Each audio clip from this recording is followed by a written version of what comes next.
MSI는 다양한 게이밍 노트북 라인업을 갖춘 브랜드인데요. 특히 가성비가 좋은 제품들이 많은데 오늘 리뷰해볼 제품도 그중 하나입니다. 지금부터 빠르게 MSI 소드 GF66 모델에 대해서 알아보겠습니다. 먼저 노트북 본체의 디자인부터 살펴보겠습니다. MSI 노트북 하면 떠오르는 바로 그 디자인이 적용되어 있고 게이밍 노트북답게 여기저기 디자인 포인트가 들어있습니다. 깔끔한 블랙 무광 컬러를 바탕으로 직선 위주의 디자인이 꽤 멋진 편입니다. 이번 MSI GF66은 과하지 않고 딱 적당한 디자인이라서 상당히 마음에 들었습니다. 외부 포트 구성은 좌측에는 전원 포트, USB 3.1을 지원하는 A타입 포트와 USB 2.0을 지원하는 A타입 포트가 한 개 더 있고, 반대편에는 오디오 잭, USB 3.2 A타입 포트, USB 3.2 디스플레이 출력을 지원하는 C타입 포트, HDMI 2.1 포트, RJ45 이더넷 포트가 있습니다.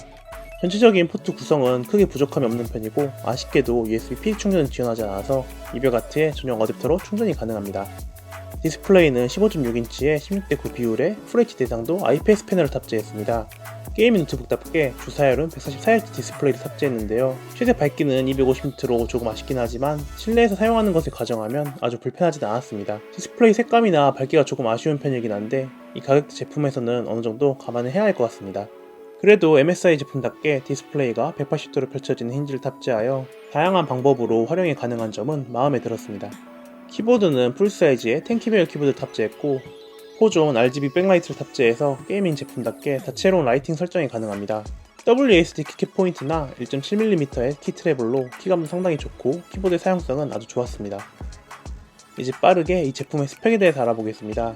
우선 CPU는 AMD의 최신 모바일 프로세서인 라이젠 7 8845HS 8코어 16스레드 프로세서가 탑재되었습니다. 여기에 그래픽은 엔비디아의 RTX 4060이 탑재되었고 최대 TGP는 105W까지 사용 가능한 그래픽이 들어갔습니다.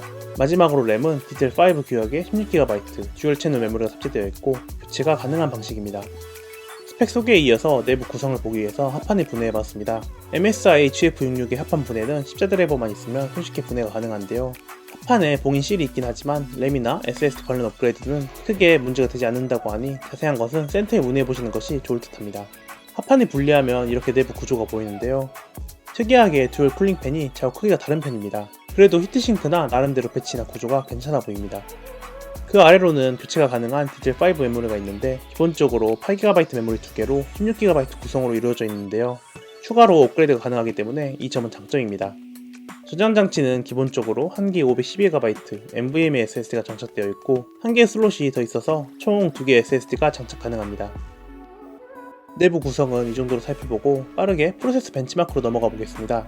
시네벤치 123 기준으로 CPU 벤치마크로 구동해봤습니다. 멀티코어는 15625점, 싱글코어는 1770점으로 측정이 되었는데요. 최신 라이젠 프로세서인 만큼 높은 점수를 보여줬고 인텔의 i7 13700H와 유사한 점수입니다. 다음으로 3D마크 3종 테스트로 그렇게 벤치마크를 해봤습니다. 파이어스트라이크 27580점, 타임스파이 1328점, 포트로엘 5818점으로 측정이 되었는데요. 105W급의 TGP로 점수가 어느정도 나올지 궁금했는데 딱 그 차이만큼의 점수를 보여줬습니다. 의외로 140W급의 상위 그래픽과 비교해서 아주 큰 차이가 나는 편은 아니라 이 정도도 충분한 성능으로 보입니다. 다음으로 발열과 소음도 측정해봤습니다. 우선 발열의 경우 대기 상태에서는 프로세서가 위치한 합판 중앙 부분이 최대 38도씨 정도로 조금 뜨끈한 느낌이 있는 것을 제외하면 무난한 편이었습니다. 플로드 상태에서도 마찬가지로 프로세서가 위치한 중앙 부분이 뜨거운 느낌이 좀 있어서 이 부분은 참고해주시면 좋을 것 같습니다. 폐 소음의 경우 대기 상태에서는 팬이 거의 돌지 않기 때문에 주변 소음 정도만 측정돼 17dB 정도를 보여줬고 풀로드 상태에서는 평균 55dB 정도로 게이밍 제품답게 소음이 조금 있는 편이었습니다. 제대로 된 게이밍 경험을 위해서는 되도록 헤드셋이나 이어폰 등을 사용하시는 것을 추천드립니다. 다음으로는 실제 게이밍 성능을 보기 위해서 게이밍 테스트를 진행해봤습니다. 우선 오버워치2의 경우 FHD 대상도 최저 옵션 기준으로는 평균 340프레임, 하위 1%는 180프레임 정도를 보여줬고 최고 옵션에서는 평균 160프레임, 하위 125프레임으로 아주 여유로운 성능을 보여줬습니다. 오버워치2가 최적화가 좋은 편이고 해상도 FHD로 낮은 편이다 보니 아주 쾌적한 플레이가 가능한 성능을 보여줬는데요. 중간 옵션 기준으로는 평균 310프레임, 하위 1% 170프레임으로 오버워치2 정도는 아주 가볍게 돌릴 수 있었습니다. 다음으로는 배틀그라운드 테스트 결과입니다. 마찬가지로 배그도 FHD 기준으로 아주 넉넉한 성능을 보여줬는데요. 최저 옵션에서는 평균 180프레임, 하위 1% 120프레임 정도를 보여줬고 최고 옵션에서는 평균 130프레임, 하위 1%는 65프레임 정도를 보여줬습니다. 고민 옵션이라고 불리는 3 울트라 옵션에서는 평균 160프레임, 하위 1% 75프레임으로 이 정도면 전혀 불편 없이 쾌적하게 플레이가 가능했습니다. 마지막으로 사이버펑크 2077 벤치마크와 게임 플레이 테스트입니다. 우선 벤치마크 결과는 FHD 해상도 기준으로 레이트레이싱과 DLSS 유무에 따라 다음과 같습니다. FHD 해상도의 RTX 4060 그래픽으로 아주 괜찮은 벤치마크 결과를 보여줬는데요. 높은 옵션에서 레이트레이싱 기능까지 사용하려면 조금 부족한 성능이긴 하지만 어느정도 옵션 타협을 하면 꽤 플레이할 만한 성능이 나옵니다. 인게임 플레이 기준 FHD 해상도에서 레이트레이싱, DLSS를 켜면 평균 55프레임, 하위 1%는 45프레임 정도로 스토리를 무난하게 즐길 수 있을 정도입니다. 레이트레이싱을 끈 일반 중간 옵션 기준으로 평균 110프레임, 하위 1% 75프레임 정도가 나오는데 더 쾌적하게 즐긴다면 일반 옵션 기준으로도 괜찮아 보입니다. 최신 라이젠 프로세서와 RTX 4060 그래픽 조합으로 FHD 기준 게이밍 성능은 전혀 부족함 없는 성능을 보여줬는데요.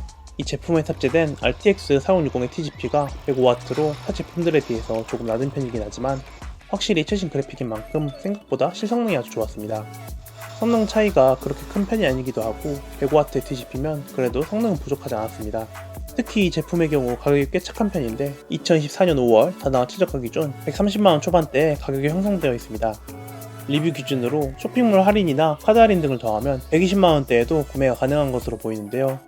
실제 게이밍 성능 대비 가격이 저렴한 편으로 가성비의 MSI라는 별명이 잘 어울리는 제품이었습니다. 물론 말 그대로 가격 대비 성능이 좋은 것이고 디스플레이 스펙과 같은 몇 가지 아쉬운 부분이 있기 때문에 감안은 해야 할 것 같습니다. 그래도 최신 라이젠 프로세서와 RTX 4060 외장 그래픽으로 성능은 상당히 괜찮은 편이라 가성비 게이밍으로 추천해드릴만 합니다. 여기까지 MSI 소드 GF66, AAI B8VF R7 모델 리뷰였습니다. 긴 리뷰 끝까지 봐주셔서 감사하고 저는 다음번 다른 리뷰에서 찾아뵙겠습니다. 감사합니다.